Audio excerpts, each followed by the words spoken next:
2000 Dodge Durango V8 with a tow package.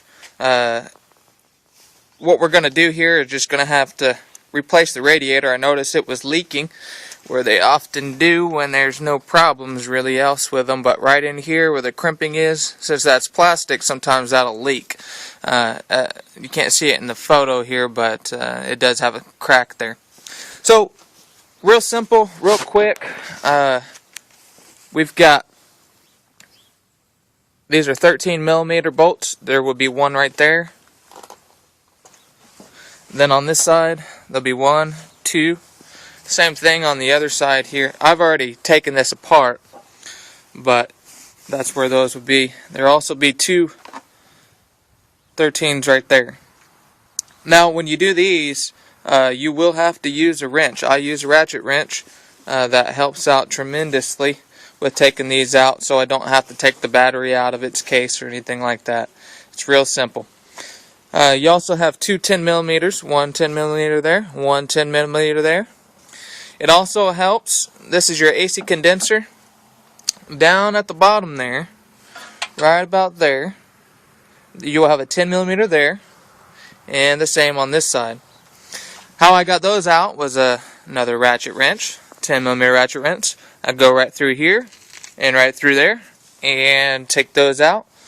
And then that really loosens up your AC condenser, and you'll be able to take that out. So now that we've taken the bolts off of the upper tie bar,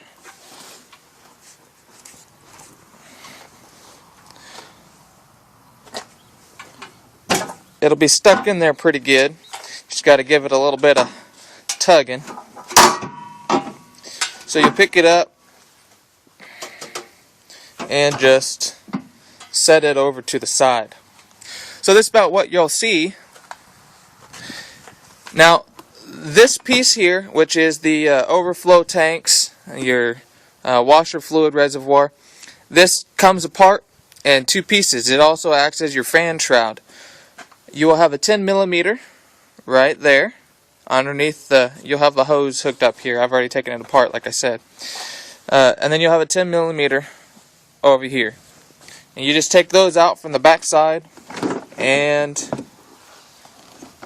this will come up, and you'll just kind of set it over here out of your way. Now this is what you'll see. There's that lower fan shroud there. Like I said, it comes in 2 pieces. Now on the bottom, it is bolted to the radiator with 10mm, just as the top. There's 2 bolts. So way down there, it's kind of hard to see. But you'll have to reach down, and then you can have an extension with the 10mm with a 3/8 drive ratchet, and the same thing on this side. Not too difficult. It's fairly easy. Now your next step is going to be to disconnect the hoses, which there's a hose here, and you can see they just have those spring clips there, spring clamps, and then one there. You just take it off, real simple, easy. Then the next step would be to disconnect the transmission cooler lines, and as you can see, I have not done that yet, and that's what we'll do next. Now we've taken the radiator out, and I have left the fan attached because it's easier to get out here. And when you pull the radiator out, once you get those 2 lines disconnected, which you will use a 16mm ratchet or wrench, or if you don't have one of those, I think it's a 5/8. Let me see. Yeah, 5/8 wrench, or an adjustable wrench, and they're a little tough to get off sometimes. So you'll need to unplug that plug, and then it just pretty much slips out. You got to wiggle it a little bit, and something to keep in mind too is that if you do have the transmission cooling lines, because this does have a tow package, so it has those lines, you will need to replace the O-rings when you put it into the new radiator, and you will also need to check and top off your transmission fluid if it needs it, because you're going to lose transmission fluid both through the lines and also what is left in the cooling portion of the radiator. And so that's just kind of how you have it.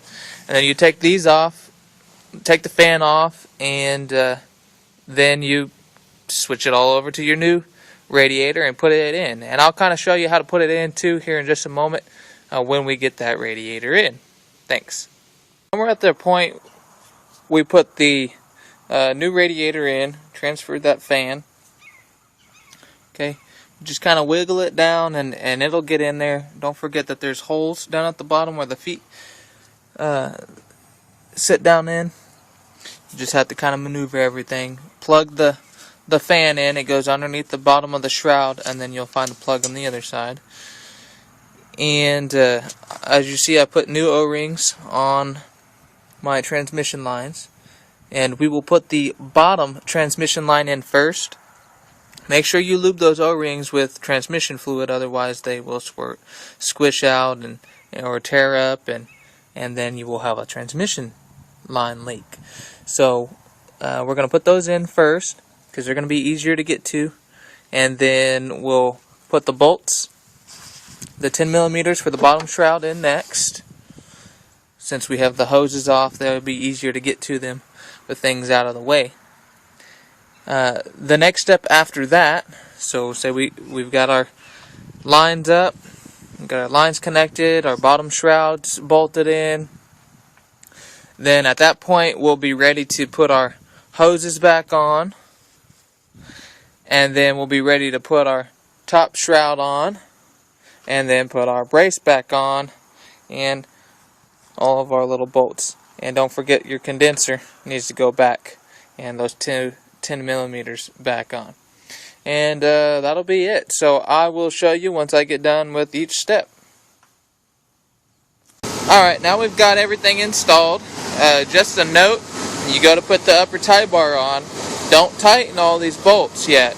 Put all those in, just hand tight. That way you can shift it around and you can get all your holes lined up, get all your little bolts started. And on these, you want to put this one in first, tighten it down, and then this one. Otherwise you're not going to be able to get in there.